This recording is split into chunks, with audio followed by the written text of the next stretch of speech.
Alright, here we are, back to this bit. Chase, what are you still doing back here? What are you looking at? Jenna steps closer, peering into the hole I'd dug. She thins her lips. Oh. What's going on? Leah's booming voice calls out from down the highway, the wolf looking back at us. Jenna just stares at the desiccated remains for a moment before calling back. Chase dug up an old corpse. God damn it, Chase. Oh, that's funny. Still think that's funny. Jenna sighs, resting her paw on her knee and letting her head hang down. What he said. She looks up after a moment, spying the card in my hand. Is that an ID? Yeah, Samuel Ayers is the name. I think he's the one who got hit by the van. Oh. She looks off to the side. Great.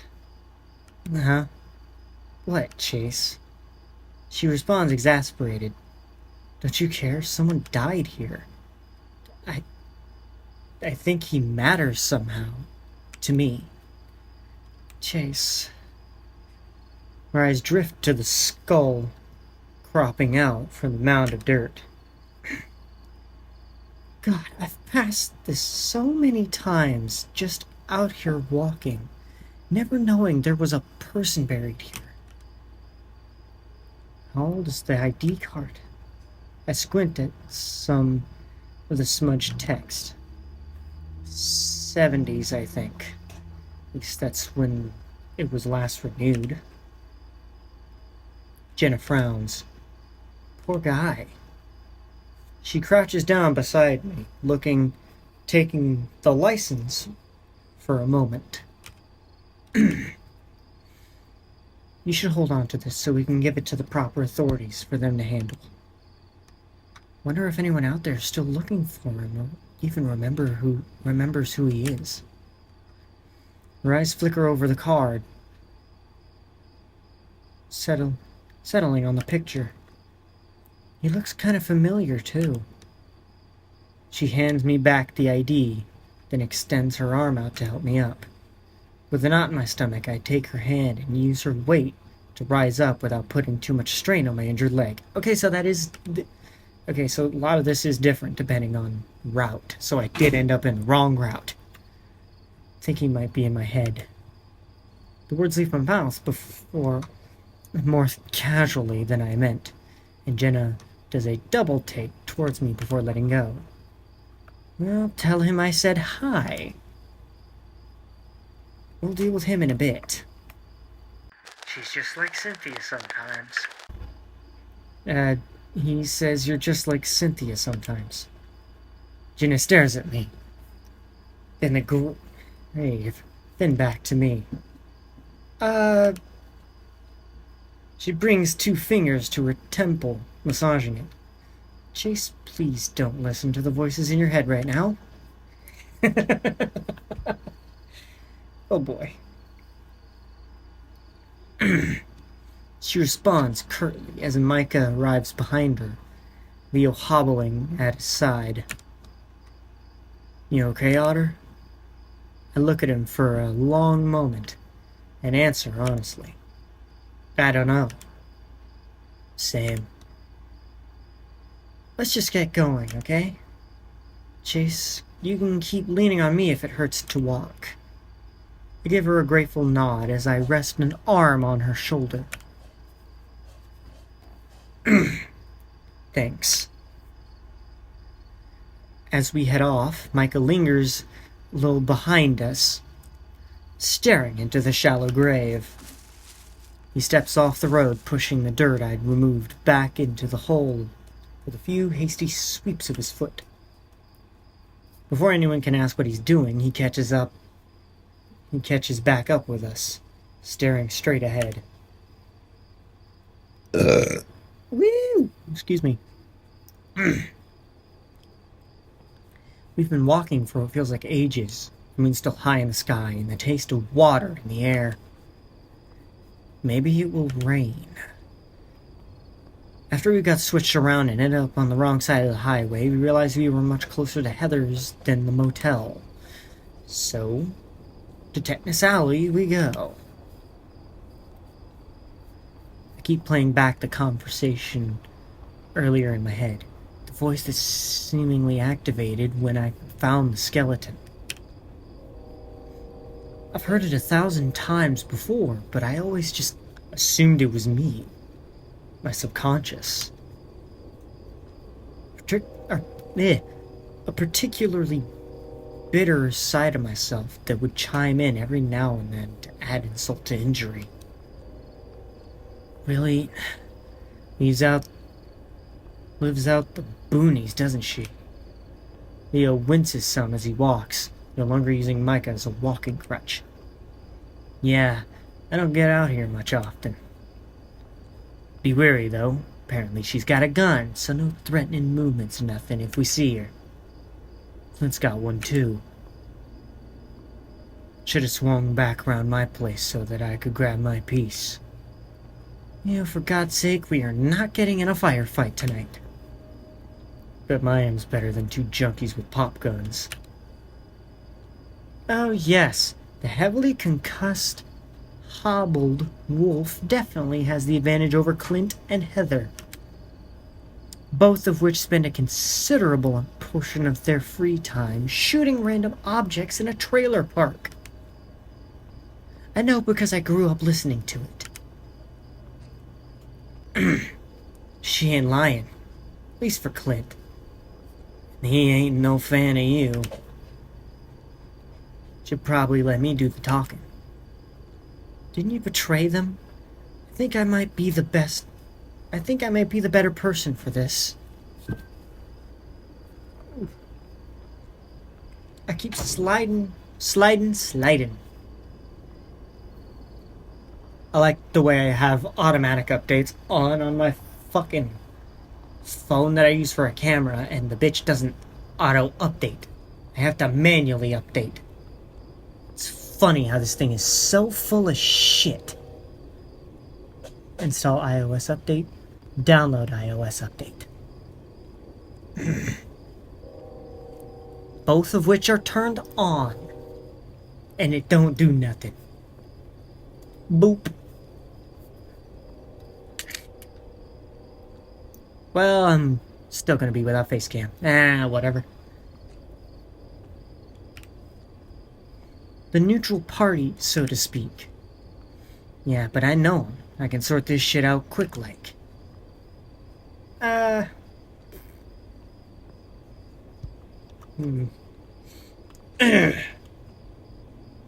trust...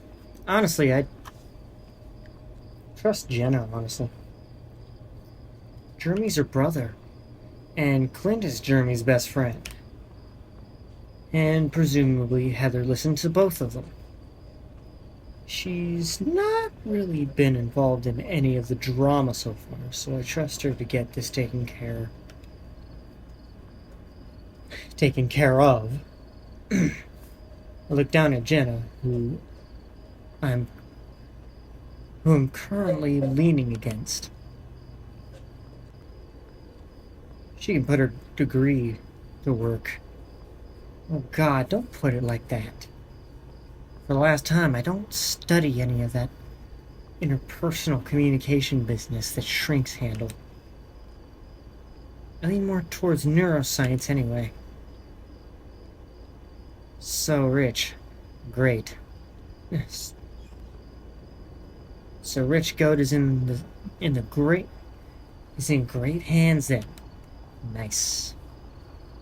Micah responds tersely, Jenna giving him quite the side-eye.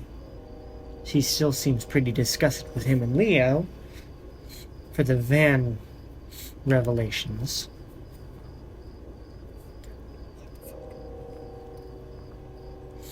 And the further we get away from it, I'm starting to feel myself get more and more ill at the thought. The camera. Jesus. You had asked if we ever wanted to film anything before when we were together, but I had always said no. Shut my eyes, trying not to think about it. Focus. Just gotta find Carl. A long, curvy gravel road leads halfway up the quarter-mile loop that's Jasmine Street. At this section, several mobile homes are dotted along its length, though most are empty and dilapidated. They generally serve as a squatting ground for seasonal I don't know what that word is. Little Pink House sits out amongst the rest, with a big utility vehicle parked out front. Never actually been inside before. We should be careful. The front door is open. What? Jenna points, and sure enough, the double doors leading into the house are cracked open. The doors themselves are strangely ornate, painted like a drawbridge with knockers on both sides. A creeping sensation of dread begins to dawn upon me. Lock her down, let's get ready. And so we do. Well, as much as I'm willing to do, with my leg still feeling like it's on fire. I can even see Leo wincing as he crouches down in front of some shrubbery. You guys all good for this? Yeah. It's just like...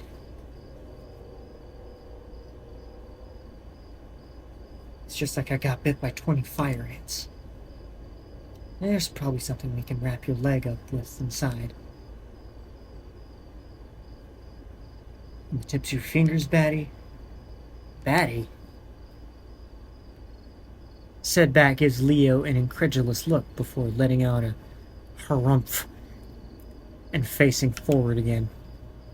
I squint past the two of them through the brush and can make out the text and logo of the utility vehicle. It says the Reclamation Bureau. It's a little river insignia surrounded by the national flag. Jenna squats down beside me. Good lord. Her ears twitching. She quickly peers over her shoulder, staring hard at something behind us. I follow her gaze. All I see is the vast stretch of desert between us and Lake Emma. Micah looks too, letting out a little gasp. Who the fuck? What? I don't see anything. Shh. Jenna places her paw up to my lips. I frown, peering past her fingers into the dark. Finally, I can hear something. Twigs snapping and quick footsteps and maybe some panting. There's a rumbling behind it too. It sounds almost like a mechanical. Sounds almost mechanical in nature. My first thought is the van from earlier. Whoever turned it on, they had gotten it running and followed us out here.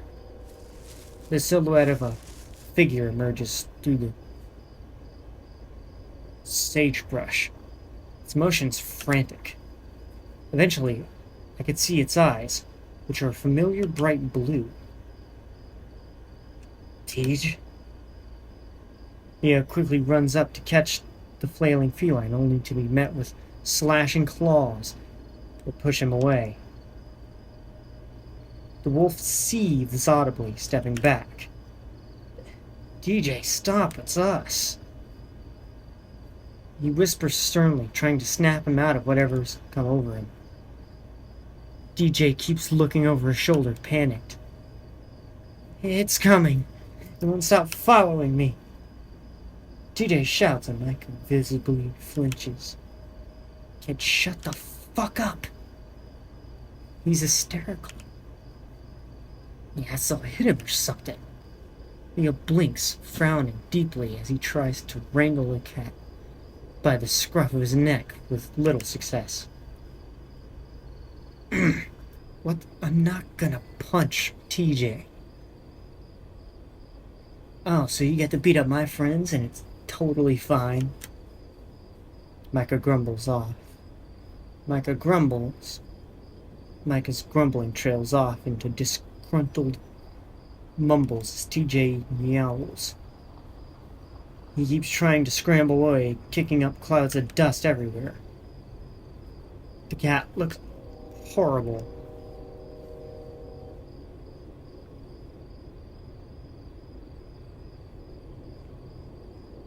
Goathead brambles stuck in his fur.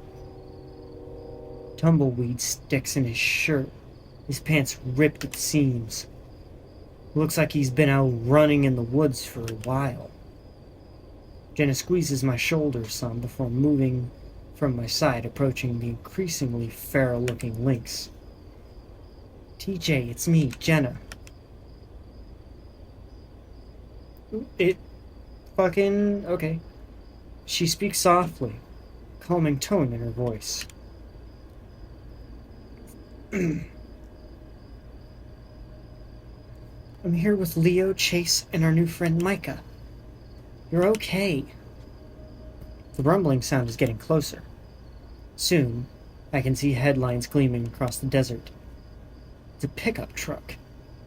And it's not even on the roads. The driver just careening through the desert straight toward us. TJ's eyes bulge, head swiveling toward the sound, even as Leo wrestles him to his knees. No. It's the thing from... He breathes in sharply, looking for a moment. The monster. The monster? Jenna repeats, peering at the approaching truck. Fuck. Is that Jeremy and Clint? No. She lets out a relieved sigh. Recognize that busted grill. The vehicle begins to slow until it rolls into an idle park and parks about 10 meters from where we're squatting. A towering figure emerges from the inside, a rifle in his hands. Fucking hell. Flynn blinks at us all, then shifts his attention back to TJ. Blinks is staring at him as if he's the horror of all horrors. Jaw agape and silent scream as he writhes in Leo's grasp. Flynn? No, Flynn, Jenna growls. I guess we're all just hollering now. Micah briefly glances over his shoulder toward the house, no movement inside. What did you do? What did I do? I sure as shit would like to know. One minute we're searching Carl, the next he's just staring at me with that crazy look in his eye. Starts crying, snotting all over the place. I've been chasing this little shit for fuck knows how long, while the whole town is falling apart. Lost him for a bit, so I went home and grabbed my repeater. Flynn holds up his rifle, and I can see it's pretty damn old-timey looking. Like the sort you'd see in old westerns. With metal that looks more brassy than iron. He shifts his gaze from TJ to the rest of us, then frowns. The fuck you guys been up to? No one immediately speaks. To be fair, I'm not quite sure how to answer that either. It would take hours to summarize everything that's happened since Flynn and TJ were around. Surviving with the back of my neck. But we found Carl. You did? Flynn perks right up. The visible exhaustion he'd worn just, 'like a second skin seeming to dissolve right off him. Where is he? I swallow, realizing how dry my throat is as I try to make the right words. Duke and my brother have him. Jenna interjects. We were briefly and awfully detained at Brian's. Carl was there, but Jeremy and Duke were told to take him to Heather's place. Hence, she gestures toward the pink house. Why we're here. You are fucking shitting me. We are not. Flynn is brought speechless, bringing his fingers to his forehead and gritting his teeth. This is so fucking nuts. He brandishes his repeater across his chest, pulling back the lever and checking the chamber with an increasing look of trepidation on his face. Let's not waste any more time then. He slams the lever back into place, stepping forward. TJ flinches, though the lynx looks less terrified and more confused now. Whoa there, mayor's boy. Jeremy and Duke may be packing, so we know for sure Heather is. So slow your roll, yeah. Hearing this information, he looks like roll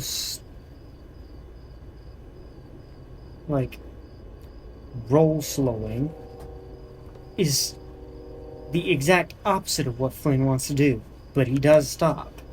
Glancing back, he seems like he's about to snap at Leo, but then spots his bloodied leg and swelling around his muzzle and forehead. His expression softens. Guys? Our attention shifts to the lynx cradled in Leo's arms, who's peering at us through bloodshot eyes. Teach. Leo loosens his grip on him. The lynx props himself up on one knee, taking stock of his surroundings as if for the first time. Hello? Genix changes a look with the rest of us before speaking. Welcome back to reality. The hum's real nasty stuff, isn't it, kid? Hum? Clutches his ears. I don't know what you're talking about. Leo snaps his fingers a few times in front of TJ's face before waving his paw in front of him. TJ stares, flinching with a delayed reaction.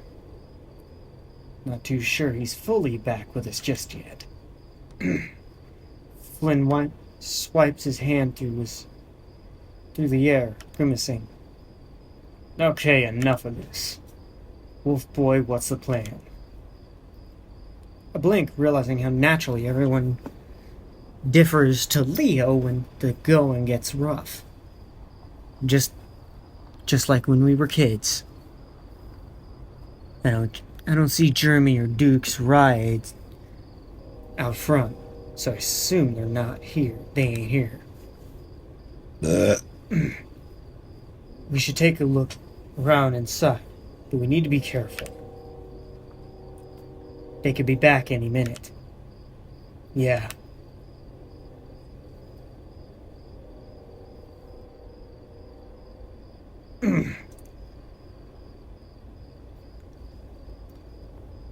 We begin to follow in line behind Leo. All of us pretty damn well aware our element of surprise is long gone. We're about to reach the open door when I notice that Jenna isn't with us.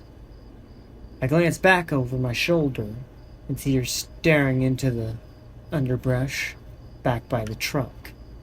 Everyone else starts filing in before I get a chance to get anyone's attention, so I wait outside for her. I wave trying to get her attention.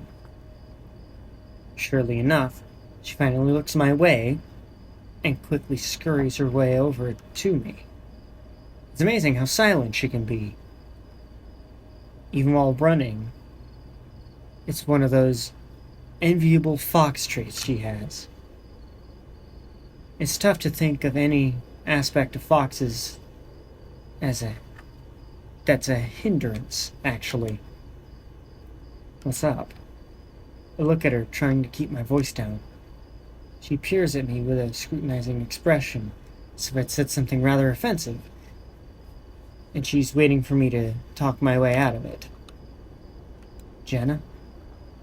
Oh, it's nothing. Nothing real. Huh?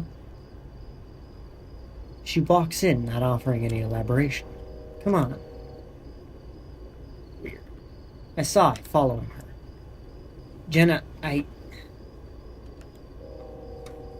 can't say I could have expected the interior of Heather's house to look like this, but even having known her most of my life, first thing that hits me is the smell. It reminds me of one of those fancy candle and soap stores in the mall, but with the sort of dusty, mildewy stank that lingers in my sinuses. Very floral overall. Pot de puree. I don't know actually how to pronounce that. I think it's called. Hello again. I have a face. Nice. Let's just hope it actually fucking lasts. The next thing I notice is the decor. Much like the exterior, there definitely appears to be some kind of fantasy castle-like theming going on here. Whoever the person going for said theme is certainly no interior designer. Bubbly wallpaper, cheap knickknacks, and blurry printed JPEG pictures of fairy tale characters coat the walls. Pink pendant banners dangle from the ceiling, and crushed glitter can be seen reflecting within the weaving of the carpet. It's like a child's birthday party took place here. Judging from the faded appearance, it's been like this for a while. As I glance to my left, I notice an entire wall has been knocked down, the structure forming inadequately hidden by flower-coated curtains. Wait, flower-coated? What? Alright then.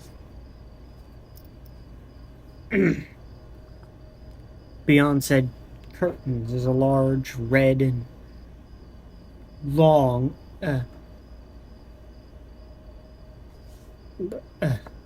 large chair is a long, okay, is a large chair, and a long red rug leading up to it. It takes me a moment to realize it's supposed to be some kind of throne, lit harshly by the bright white fluorescent lights. Despite the attempted fanciful presentation, cluttered floors hinder whatever intended effect of the opulency, I don't know what the fuck that word is, they were intending to go for. I could see old VHS tapes, candy wrappers, CRT monitors, disposable cameras, children's toys, all scattered about.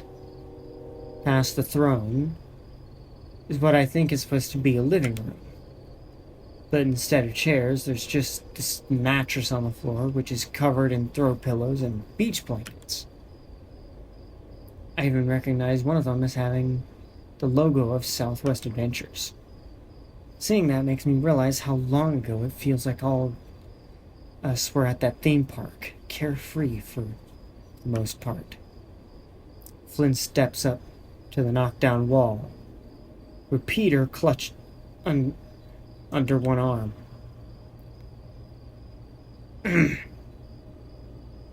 Guessing they didn't get a permit for this demo. As if on cue, a gust of rolling wind hits the house, and I can practically feel a shudder. Unstable. Nagila quickly refocuses, keeping his slitted gaze pointed down the hall for any sudden movements. Beyond that, the house is quiet for the most part. Outside of occasional dripping noises coming from somewhere I can't see. Nuts. Completely nuts. Fucking shit. Leo mutters, shaking his head at his surroundings. Yeah, none of us come here. Never actually been inside before. Heather's dad never lets anyone in. Now I can see why. Leo and the rest began moving down the hall while Jenna steps up beside me. She has a contemplative frown upon her muzzle. It's kind of weirdly familiar in a way. That's all I can say until I begin to start placing why. This place reminds me of old thrift stores and cheesy parties I went to as a kid. Can't imagine living here. It's not as dirty as I thought it'd be. Jenna muses, though something catches her eye in the entranceway to the kitchen.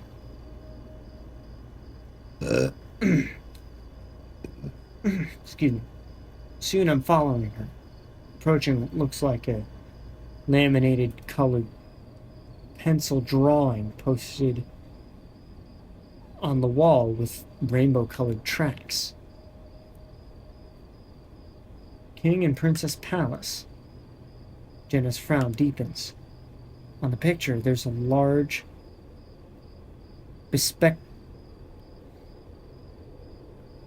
bespectacled feline man standing on a grand golden throne. It's quite an upgrade from the dingy orange recliner draped in cut-up fabrics they've got out front, that's for sure.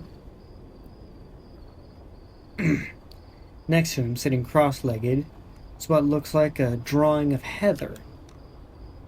She's in a stereotypical pink princess gown, with a tiara on her head. The two are holding hands. Such a sentimental picture, it actually seems pretty sweet that even Heather has someone who cares about her enough like this. Enough as this. However, Jenna's dour expression does not relent. She quickly turns, heading down the hall with the rest of the gang. Flynn and Leo continue to take point, Nagila keeping his rifle at the ready. Still no signs of anyone, though. Part of me wonders how wise it is to be carrying a gun with all this mind-altering hysteria business going on. Flynn turning on any of us is pretty unfathomable, the lizard having always been all bark no bite. Still, seeing one of my old friends brandishing a weapon is a weird feeling. I pop into one of the rooms along the main hall that still has the lights on. It looks like some kind of study, and is much less cluttered than the rest of the house. There's a small desk beside the door with a laptop and a stock of papers next to it. Most of them with Reclamation Bureau letterhead. At a glance, the documents mention things like water tubes, hydrology reports, and map revisions of floodplain blueprint boundaries. Yeah. It all sounds pretty handy stuff. It's odd that Heather's dad lives in such a shitty place despite having such a technical sounding job. DJ wanders in beside me, staring blearily into the empty room. I reach over, placing a paw on Lynx's shoulder. He flinches a little, but doesn't draw back. You feeling better, Tej? I ask, keeping my voice soft for his sake. Yeah. DJ responds, rubbing his arms. His fur looks poofier than usual, most likely the result of him being so on edge. I know we're looking for Carl, but I hope Heather's okay too. I withdraw my paw, giving him a sidelong look as I check behind the few pieces of furniture that are in here. Oh, I didn't figure you two were all that close. At least not anymore. You don't have to be close to someone to be worried about them. I'm not about to argue with TJ on this one, but the way he speaks makes it sound more like he's reciting something than speaking it from the heart. I step back into the main area. Down the hall, I hear the clatter of falling boxes, followed by a hushed swear from Flynn. Watch your step. Get off my ass. My adrenaline buzz is wearing off. You can relax, it doesn't look like anyone's here. What? Doesn't mean you can fucking relax. It means Carl is still out there with those crackhead fuckfaces. I'm sure when he's dead you'd relax plenty. Flynn. I can hear the lizard spit, cutting him off. Fuck you, Leo. Jenna sighs loudly, interjecting. Flynn, you know I didn't mean it like that. The bickering continues as I realize there's still a room at the back end of the hall with the lights off. I make my way over, stepping into the doorway and peering into the blackness as I fumble around for a light switch. Found myself shielding my eyes from the glare of the unshed light hanging from above. The unshaded?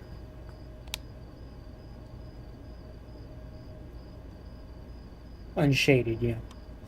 For a moment, I thought I saw something move in the corner, though it must have just been the glare. This room reminds me of the foyer, a cluttered mess with exposed drywall, electrical wiring, and damp spots all over the ceiling. There's a window to my right, and I think I can see Duke's truck parked outside. Duke mentioned something about Heather taking it while we were locked up with Brian. At first I think it's some kind of storage room, but then I noticed the pink couch at the corner with the blanket and pillow and alarm clock. There are dirty clothes piled up beside it, and judging from bra and panties, this must be where Heather sleeps. There's even a little closet in the corner with crayon children's drawings posted over the door. I take a step in, though I stop when something catches my eye. In the right-hand corner of the room, where I thought I saw something move earlier, a little green light blinks in the shadows. As I approach, I notice something, pastel pink baby monitor thing, with a photograph taped above it. The pictures what looks like a fennec fox on the outskirts of Echo, staring at Well, I'm not sure what. A shooting star? The fox kind of looks like Keith. Weird. Flip over the photo and notice that there's some smudged writing on the back. Whatever I once said is utterly illegible now. I put it back and shift my focus to the monitor beneath it. Appears to be decades old, judging by the worn paint, but is apparently still functional. For some reason I can't really explain. Pick it up and press the singer. The single circular button in the center. It crackles with a low hiss, and that's when I realize it's some kind of walkie-talkie. After a few seconds holding the button, I speak into it. Hello? I nearly jump out of my skin at the groaning noise. Mainly because it isn't coming from the device. It's coming from inside the room. My eyes dart around for the source, eventually finding one of the old blankets piled up on the floor behind the table. It starts moving, and I quickly back up. Leo, get in here! Heavy footsteps can be heard sprinting down the hall outside, the wolf pushing his way in with wild eyes. What's going on? He looks ready to pounce, though he's only met by me and the bedraggled-looking ram trying to untangle the comforter from his horns. Ugh. Oh, shit! Carl? There's a squeaking noise from the closet, and I notice Carl's unfocused green eyes start to wander in that direction. I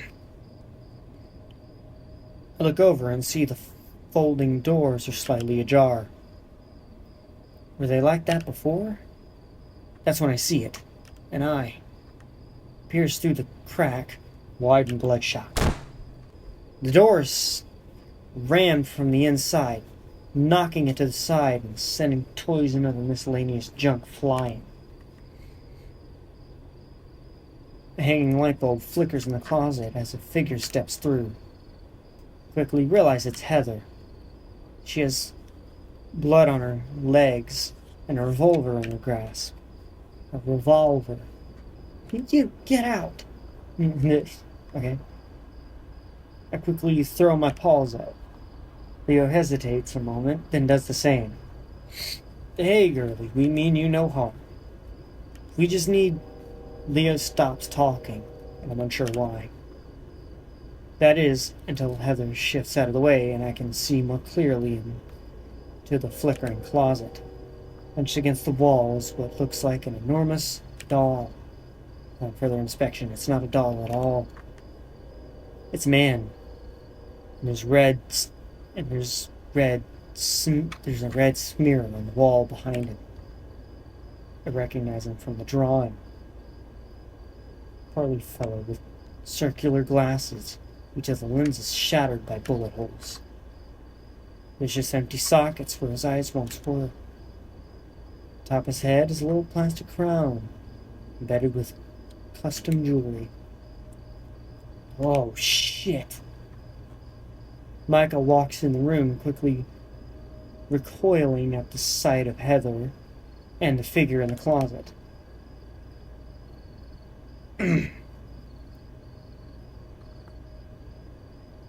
Carl huddles back down against the floor, seemingly trying to make himself look small. Jenna also steps in, her arms already raised. Heather brings up the gun and points it at her. Heather, what the fuck are you doing? It's me, Micah. I don't care, you need to go. She brings the revolver up, aiming it unsteadily at the lot of us. We all take a step back, and my back is now against the wall. Where the hell is Flynn? Did you shoot your dad? Holy fuck, Heather! Micah, stop talking. That's her fucking dad in the closet. I know. Woo! A shot rings out and I feel something spray against my face. I quickly reach up, rubbing my cheeks and finding bits of plaster from the wall all over my face and shirt. My blood turns to ice as I realize there's a bullet hole about 6 inches from my head. Neo's eyes bulge and he starts to move. It stops when the revolver is swiveled towards him. Heather! Jenna shouts, quickly trying to get her attention. Heather. She says her name again, this time more softly.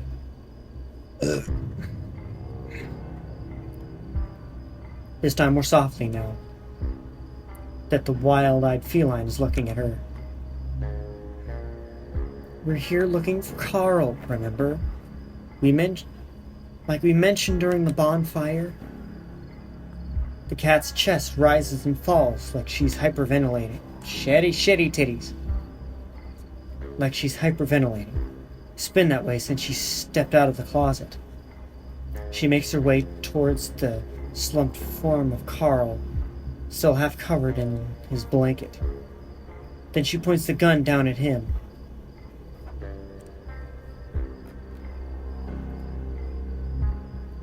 Okay.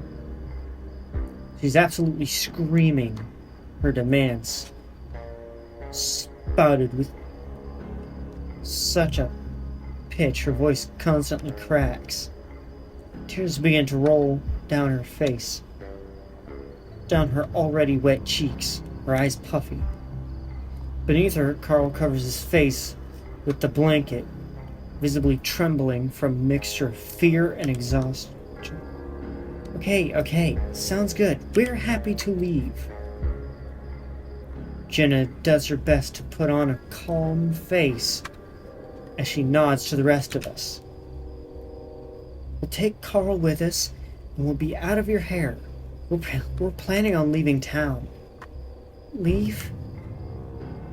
Heather repeats. I have nowhere else to go. Nowhere. Everything used to be bad, but not terrible like this. Keith barely talks to me anymore. And when he does, he says... She breathes shakily. He says the meanest things. I cover my ears so I can't... And I can still hear him. Heather, Keith is gone. Shit. Fucking... God damn it, quit moving forward. Keith is gone. He can't be speaking to you.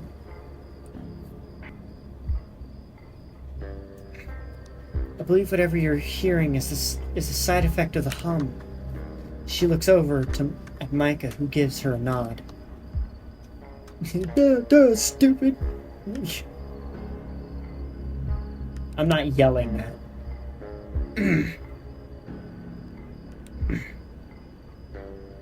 Jenna opens her mouth to protest, but Heather shrieks, a blubbering of spit coming from her mouth. God damn it! Snot running down her nose. Good lord. Sensitive ass spacebar. I'm barely even touching it, and it acts like I'm pressing the button. She begins to press her fingers closer to the trigger. Carl, get... Jenna places a paw on Leah's chest, trying to hold him back as Heather's chest heaves. She looks like she's dry heaving, trying to throw up, and immediately sick feeling within her that won't leave.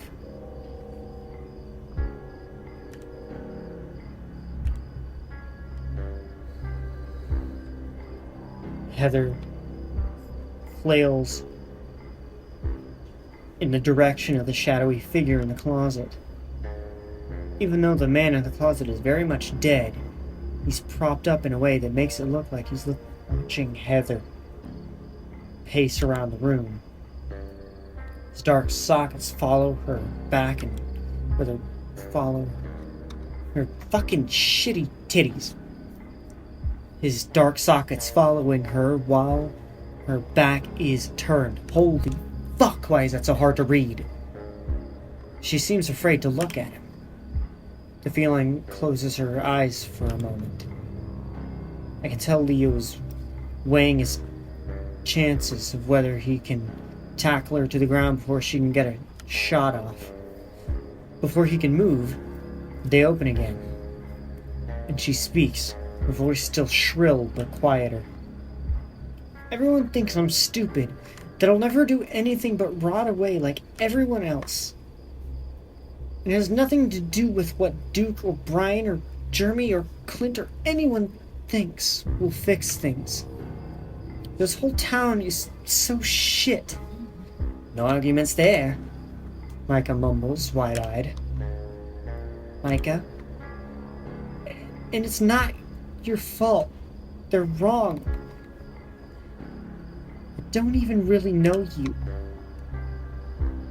She points the pistol at me, and it's like my heart crawls up into my throat, my whole body rigid with fear.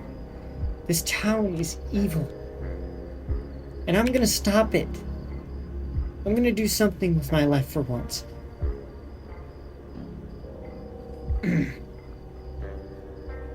And not be some plaything. She seems to be speaking directly to Jenna now. It's what Keith told me all the time before he went away for fucking shit. Why can't I read? For a while. Heather stands there, shaking in place, as if trying to muster the courage to do something. She begins to strafe, getting closer to the closet and bending down to pick something up beside the corpse. It's a bloody folder with a little booklet stapled to the front. I recognize the emblem on the cover, the Reclamation Bureau. Heather's paw covers the front, but I can make out those damn operations and procedural manual. Outside, there's some movement by Duke's truck.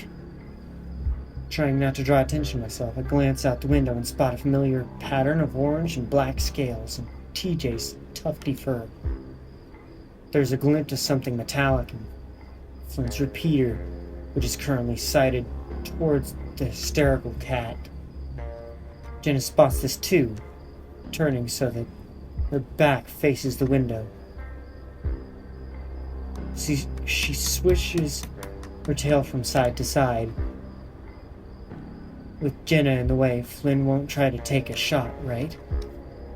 The idea of Flynn shooting anyone is just unfathomable on its own. Heather, what do you mean? How are you gonna fix the town? We're gonna make it to where there is no town.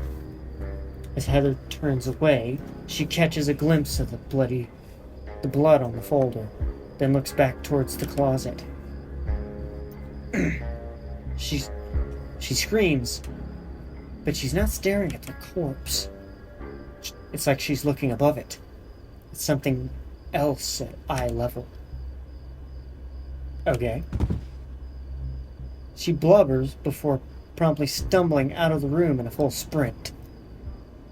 Elbow checking Micah so hard that he gets knocked onto his ass.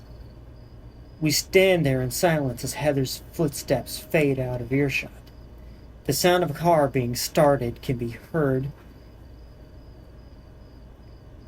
and as I peer out the window, I can see her father's utility vehicle pulling out of the driveway. Fuck me, Micah whispers harshly, pushing himself up onto his feet. The smell of blood and gun smoke lingers heavily in the air. I realize my legs feel like gelatin. I nearly collapse back against the wall, trying to catch my breath. As desensitized as I'd been feeling, the fear was still very real in that moment. Everyone alright? Leo's asking in my direction, though he gives a little look towards Micah. Yeah. Peachy. Micah promptly walks toward the closet door and slams it shut. I don't want to look at that anymore. There are no objections to that. Jenna walks over toward the blanket Carl's hiding under. Gingerly, she pulls it off of him, exposing the rough-looking ram underneath. He flinches at first, but the next thing I know, Jenna's pulling him in for a tight hug. Carl's own massive arms enveloping her. The two embrace for long enough for Flynn and TJ to finally arrive. Carl! TJ gasps. Flynn, meanwhile, stops dead in his tracks in the doorway, looking a little shaky upon his feet. Jenna pulls back, wiping her eyes with the back of her forearm in such a quick movement that I don't think anyone but me noticed. Carl himself can't stop shivering as if the room is freezing. He's still visibly disoriented, mind racing as all the familiar faces appear in front of him. Carl, you big cloven idiot. Oh my fucking god. He drops his rifle, stepping up and wrestling the large hand on his shoulder. Dude, he mumbles a rasp of disbelief. I'm gonna go get him some water. Micah, come with me and look for some food. Something that'll go down easy, yeah? The bat nods, not as interested in the tender reunion as the rest of the gang. He heads out towards the kitchen. He's hurt. Flynn points to the raw, inflamed-looking skin around his neck, as well as the various cuts and bruises that appear elsewhere in his body. Looks pretty surface level, but we definitely should get him to a doctor in Peyton. You're free? Carl asks, looking up at me. Looks like it. I respond casually, approaching him and giving him a big hug of my own. He's so warm. His shaky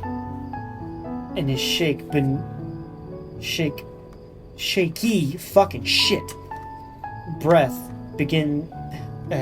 against my neck actually feels pretty good. DJ joins in as well, sobbing into Carl's fur and muttering things I couldn't quite make out. Hey, you two. Carl eases his grip some on me, peering up at the tall lizard, leering over him. What? You heard me. Flynn frowns, but ultimately relents and crouches down, giving his friend a stiff hug.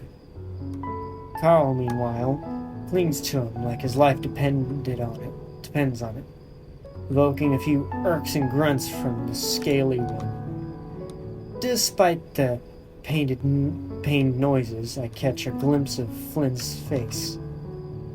He's smiling, and more broadly than I've ever seen in a long time.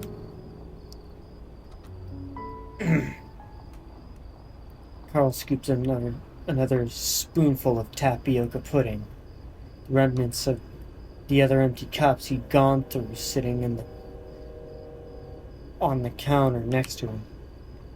I've only managed to get halfway through mine, it feeling pretty messed up to be eating a dead guy's food. In my free hand, I'm fidgeting with the pink walkie-talkie thing from Heather's room. I'm not entirely sure why I picked it up. And when Leo gives me a look, I shove it back into my pocket. Carl vomits after we got into the kitchen twice.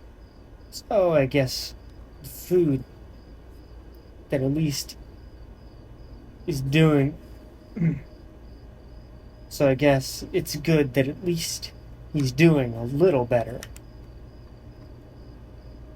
He cried for 15 minutes straight while our wounds were tended to. TJ seemed to have mainly snapped out of whatever funk he was in earlier, beyond the occasional strange look towards Flynn. His knowledge of sports medicine actually came in handy when patching everyone up, with what we could find on hand. Fortunately, Heather's dad was not short on painkillers. Uh-huh. Don't give me any of that fantasy shit. Are you sure? Those cuts look pretty painful. And it'll be a long ride back to Peyton. TJ inspects the prescription bottle. Curious enough, the pharmacy label has Brian's name on it. I've lost too many friends in Pueblo to the stuff. You went to Pueblo? Jenna chimes in from across the hall, watching out the kitchen window. Well, I wasn't exactly enrolled at the PU. I bummed around the outskirts. I'm surprised you never ran into any of us there. Well, I most likely didn't frequent the same spots unless you really like tattoo parlors and ska. I love ska. Shut up, Toby. It's TJ now. Alright. I gassed up my truck with a few of the gas cans laying out by the car port. It's got a full tank, so we don't gotta risk stopping at the gas station by the Flint turnoff. We load up, gun it, and we should be in Peyton just before daybreak. Sounds like a good plan. Does it? Clutched my forehead, the voice from earlier ringing between my ears. After everything that had settled down, I'd honestly hadn't expected to hear it again. Any sign of Heather? No. Last I saw, she was heading northbound on 65. She frowns in thought. North? Fucking beats me. There's not much going on north. There's no real exit to the main interstate system. Just the old military area. Lots of country roads that leads nowhere. And the dam. The dam. Oh, fuck. All eyes shift to me. She's headed toward the dam. Her dad works there. Worked there. No one's opened the closet since Micah shut it. And Flynn grunts, dangling his repeater from his fingertips. She took the folder with her when she left. The one about the dam operating procedures. Really? I didn't get a clear look at what she was holding. Yeah, I'm telling the truth here. I believe you. Flynn squints his eyes some. Are you saying Heather's gonna fuck with the dam? I mean, what else could she be doing? We all heard her speech, right? Yeah, she was screaming it. That bitch can barely operate a doorknob. You think she can figure out how to open the floodgate of gate of that size? Micah put out a beer. Fucking shit.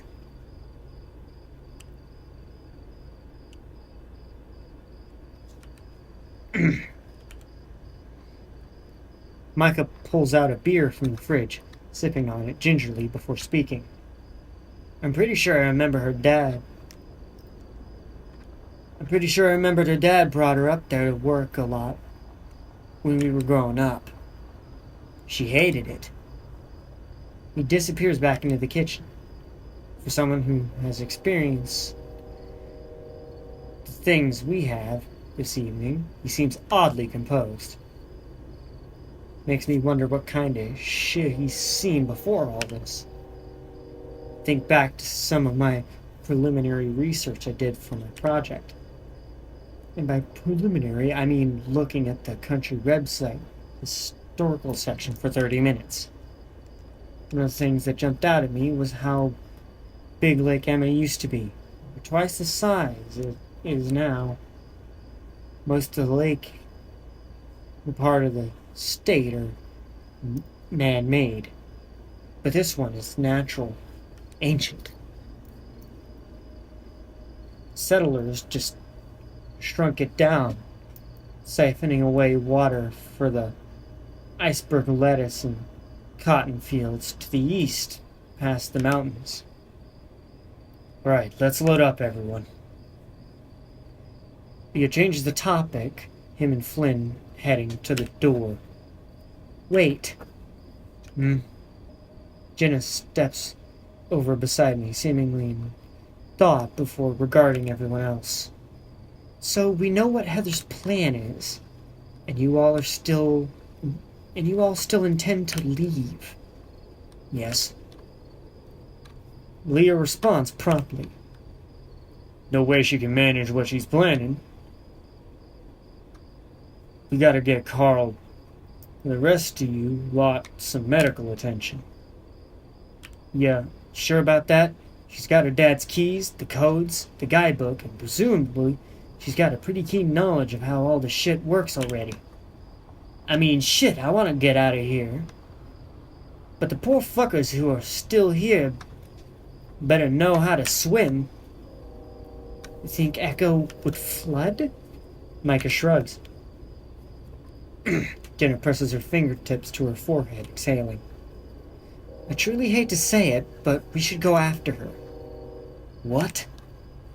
No way. Absolutely the fuck not. There ain't no goddamn way you're making me drive the opposite direction of ending this whole nightmare of an evening. Jenna turns, giving him a look. Fuck you.